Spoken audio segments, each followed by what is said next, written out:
Welcome to EGF academy. मैं हूं doctor Geetanjali. आज का टॉपिक है environmental legislation. Environmental legislation start कैसे हुआ इंडिया में? ओरिजिनली जब हमारा कॉन्स्टिट्यूशन बना था 1950 में, तो उस वक्त एनवायरमेंट को लेके कोई भी प्रोविजंस नहीं थे, कॉन्स्टिट्यूशन में नहीं थे, कोई एक्ट वगैरह कुछ भी नहीं थे। एनवायरमेंटल एनवायरमेंटल प्रोटेक्शन एक्ट, ये सारे जितने भी हैं बाद में ये इनेक्ट किए गए।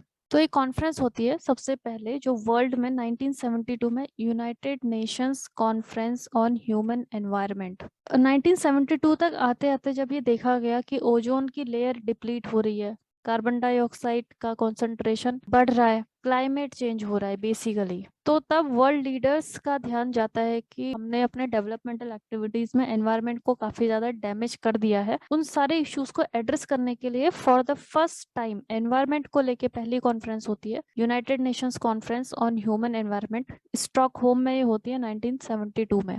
इसके बाद से फिर इंडिया ने भी इसमें पार्टिसिपेट किया। हमारा जो कॉन्स्टिट्यूशन है उसको अमेंड किया गया, क्योंकि कॉन्स्टिट्यूशन में कोई भी आर्टिकल्स नहीं थे जिसके बेसिस पे कि एनवायरनमेंट से रिलेटेड लॉस बनाए जा सके, तो इसको अमेंड किया गया और इसमें protection of environment as a constitutional mandate इसमें इंक्लूड किया गया। और 1972 में जब कॉन्स्टिट्यूशन को अमेंड किया, उसके बाद ही वाइल्ड लाइफ प्रोटेक्शन एक्ट 1972 में आता है, फिर इसको इनेक्ट किया गया। इसके बाद 42nd अमेंडमेंट एक्ट होता है 1976 में। इसमें आर्टिकल 51 AG ये इंक्लूड किया था, जो फंडामेंटल ड्यूटी है ये, इसके अकॉर्डिंग जितने भी जो भी इंडियन सिटीजन है उन सब का ये फंडामेंटल ड्यूटी है कि हमें अपने एनवायरनमेंट को प्रोटेक्ट करना है, उसको डैमेज नहीं करना है, एंड जितने भी जो हमारा फॉरेस्ट है, वाइल्ड लाइफ है, एनिमल्स हैं, सबको प्रोटेक्ट करने का हमारा ड्यूटी है। और दूसरा आर्टिकल 48A इसमें डाला गया कॉन्स्टिट्यूशन में, ये इसके according state shall endeavour to protect and improve environment. हर एक जो हमारा स्टेट्स है,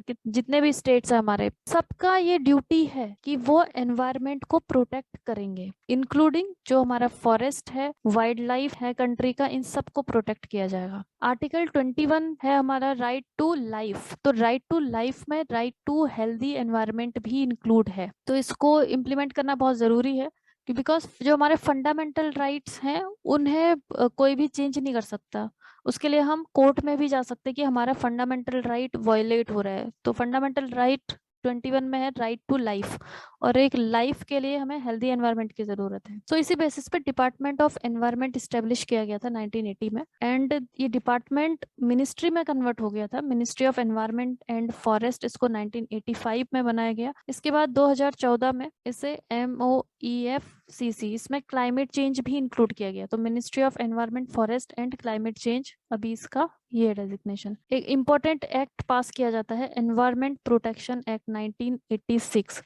इसके जस्ट पहले भोपाल गैस ट्रेजेडी होती है, तो ये MIC की वजह से होता है। MIC मतलब कि मिथाइल आइसोसाइनेट, ये एक केमिकल है, इसका यूज किया जाता है कुछ पेस्टिसाइड्स बनाने के लिए। मिथाइल आइसोसाइनेट का ये जो इंडस्ट्री था या जो जहाँ पे ये बनता था, ये काफी टाइम से बंद था एक्चुअली, और इसका जो बॉयलर था वो एक दिन ब्लास्ट हो जाता है, और वो भी कब? दिसंबर के मंथ में। दिसंबर में क्या होता है, विंटर का टाइम चल रहा होता है, और विंटर में इन्वर्जन हो जाता है। अगर इन्वर्जन हो जाता है तो विंड का मूवमेंट रुक जाता है, विंड अब डिस्पर्स नहीं हो रही। यहाँ पे ये इंडस्ट्री था और इसमें से MIC का जो स्टोर जिसमें किया था वो ब्लास्ट हो गया और ये पहुंच जाता है एनवायरनमेंट में। और यहाँ पे पॉपुलेशन इस डायरेक्शन में थी और विंड इसी डायरेक्शन में ब्लो कर रही थी और पूरा इन्वर्जन था। सो इन्वर्जन की कंडीशन में ये MIC यहीं पे रुक गया, ये आगे पीछे कहीं भी मूव नहीं होता, और बहुत सारी यहाँ पर डेथ हुई। ऐसा माना जाता है कि लगभग 10,000 या उससे भी ज्यादा लोगों की यहाँ पर डेथ हो गई थी। तो उसके बाद ही 1984 में ये इंसिडेंट जब होता है, फिर एनवायरमेंटल प्रोटेक्शन एक्ट 1986 को इनेक्ट करती है गवर्नमेंट। एनवायरमेंटल लॉ सीरीज को फॉलो करने के लिए आप हमारे चैनल को सब्सक्राइब कर लें। अपनी बेटर प्रिपरेशन के लिए आप हमारे अफोर्डेबल कोर्सेज भी ज्वाइन कर सकते हैं। हमें कॉन्टेक्ट करने के लिए आप दिए गए नंबर्स पर कॉल करें और contact through our website link is given in the description box.